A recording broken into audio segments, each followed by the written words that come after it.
خوشیوں کا اظہار کر رہے ہیں۔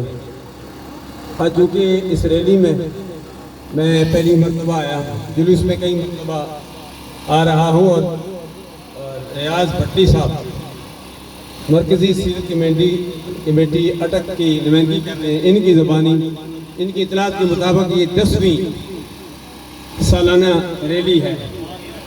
تلک عشرۃ کاملہ، جب 10ویں ہے تو میں نسبت سے بات کرتا ہوں، میرا دل کہتا ہے کہ میں 10 منٹ گفتگو کروں، لیکن جب سورج کی طرف دیکھتا ہوں، ہم سرکار کے غلام عاشق تو بنتے ہیں، سرکار کے نعرے تو لگاتے ہیں، لیکن ہمارے اندر غلطیاں ہیں۔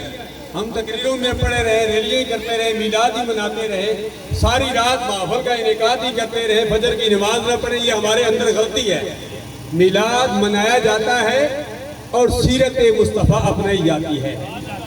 آج کی اس عظیم الشان ریلی میں ان مقتدر علماء کرام، سادات کرام کی موجودگی میں، جانشین فجر ملت کی موجودگی میں، سیرت کمیٹی شکردرہ کی موجودگی میں یہی پیغام دیتا ہوں کہ میلاد مصطفیٰ مناؤ اور سیرت مصطفیٰ اپناؤ۔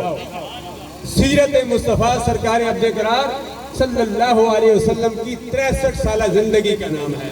اللہ فرماتا ہے لَقَدْ كَانَ لَكُمْ فِي رَسُولِ اللَّهِ أُسْوَةٌ حَسَنَةٌ۔ تم کامیابی حاصل کرنا چاہتے ہو تو میرے پیارے حبیب صلی اللہ علیہ وسلم کی زندگی کو اپنا کامل نمونہ بنا لو۔ حضور نے 63 سالہ زندگی کیسے گزاری؟